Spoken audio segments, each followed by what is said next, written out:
धर्म माध्यम जहाँ देखा जाए पंचसुख मानकर लिखित आकार जहाँ वर्णना करा जाइछि ये भारतवर्ष बा ये सनातन धर्मर विश्व देश सारा विश्व को भी दिने ये सनातन बाणी देव आ समस्त को यही भारत आड़ को टाणी आनियार कल्पना करा जाउछि बा देखा जाउछि। तेणु एति कथा मनीष जीवन में दुख आसे मनीष भांगी पड़े किंतु ता मनीष मन रहिबा उचित नुह। आमर गोटे गुरुंकर बाणी अच्छी दुख नहीं जाए मन को तुमर प्रभु चरण पासे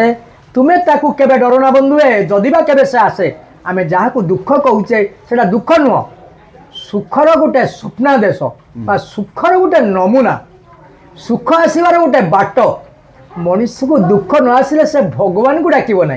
जमती आपण मानकर छोट छुआर भगवान किए ना तार बापा बो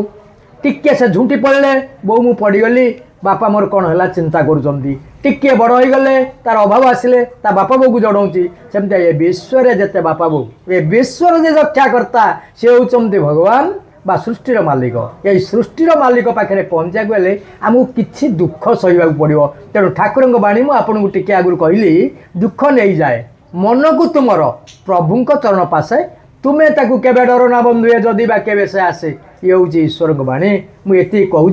आपण मानक मो आज आश्रम को जो मैंने आसछन्ति वयस्क व्यक्ति तांको देखी आ देवाशीष बाबू को एटू टिके विदाय देवी। आज तुलसी आश्रम आपण मैंने वयस्क व्यक्ति मानक बा भक्त मानक देखा पाउछन्ति एमाने प्राय समस्ते कर्मजंजाल छुट्टी नहीं निजर पिला मानक उत्तम शिक्षा दे मनीष कर सारा परे किछि ईश्वरीय बाटरे आगे एमानकर गोटे आसोसिएसन अच्छी यही आसोसिएसन माध्यम एमाने मासकर गोटे थर एकाठी होउछन्ति भागवत पाठ ठाकुर विषय किछि आलोचना करुछन्ति। आज मो पाखरे एमाने पहुँचन्ति एमाने भक्त मान प्रसाद सेवार भी व्यवस्था करिछन्ति।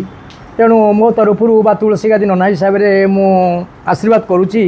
एमानक संघ एमती जीवित रहू एमाने सबू आड़े बुली एमती ठाकुर किसी बाणी शुणातु बा निजे तादेह शुणिकी अनुभव करतु एति कही मु देवादेश रोची कारण मुझे क्वेश्चन पचार जहाँ पचारि पारू जे वर्तमान युवपीढ़ी ये जिनटा को भूली गले मु जो भी देखुची संगति कि गोटे जगह भागवत चर्चा हो कौन जिन कार्य आनुष्ठानिक कार्य हो सब वयस्क लोक मैंने कर वर्तमान युवपीढ़ी माने जो माने टीनेजर से माने ये जिनस को पूरा भूली गले माने या ऊपर आप कौन कहे ना घर रू शिक्षा मिलूनी कि माने पारिपार्श्व अभाव कि शिक्षाटा कहीं मिलूनी युवपीढ़ी को मेन कथा है देवाशीष बाबू पिला माने उच्च शिक्षा ग्रहण करी से माने गाँव में रहा चाहूना विदेश से रहा इच्छा कले से अर्थर अभाव ना से स्वचल अवस्था रहिले आम दुर्बल अवस्था स्वचल अवस्था को आसीचु किंतु से स्वचल अवस्था जन्म ही कमर्शियल हो जाइछन्ति जहाँ माध्यम से ठाकुर ईश्वरीय ज्ञान तांको भीतर प्रवेश करने को समय लगे किंतु अनेक परिवार अच्छी देवाशीष देख अनेक परिवार अच्छी से पिला माने भी ठाकुर ज्ञान किसी से पाखे अच्छी आई परिवार जो मैंने अच्छा गार्डियन से मन किसी सृष्टि करुँच किंतु मुख्य कथा है बर्तमान देखा जाउछि गोटे पॉइंट मुझे आज कहि देश ध्वंस होबार कारण कौन मुख्य पॉइंट कामिनी कांचन भोग अज्ञान अंधार कामिनी शब्दर अर्थ कौन से स्त्री लोक नुह प्रत्येक मूल्यवान पदार्थ कामिनी बा प्रत्येक माया पदार्थ कांचन प्रत्येक मूल्यवान पदार्थ भोग अर्थ अवास्तव व्यवहार बर्तमान को ये तीनोटी जिनिस बर्तमान युवपीढ़ी की अंधकार आड़ को आगे नौ किंतु आर मुक्ति होबार बाट ता तले गोटे लेखा अच्छी ज्ञान मध्यम हो जाए दूर जदि से किसी आत्मज्ञान ग्रहण करते बा ईश्वर विषय किसी ग्रहण करते तुमको आगुरी कही बाबू देवाशीष मो मन भर गोटे दुख सब सृष्टि होती से दुखर कारण किसी ना मनीषर कामना हूँ दुख जदि कामना को छाड़िले मनीष ईश्वर निर्भर कर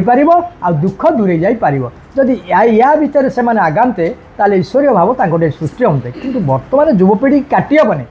100% युवपीढ़ी खराब मार्ग जाऊना जदि जाऊँ आज देश एत आगे न था देश जो ध्वंसनगामी होता नुह किंतु एटा स्वल्प शतकड़ा 10% रोचे तेणु आम कामना कर ईश्वर पाखे एति निवेदन करुचु शतकड़ा 90% युवक यही मार्ग को आसी से शोधन हुआ ଏତିକି କହି ମୁଁ ରହୁଛି। ମୋତେ ଯାତ୍ରୀ ଅପେକ୍ଷା କରିଛନ୍ତି। ଦେବାଶିଷ ପୁଣି ଆସିଲେ ମୋର ଦେଖା ହେବ।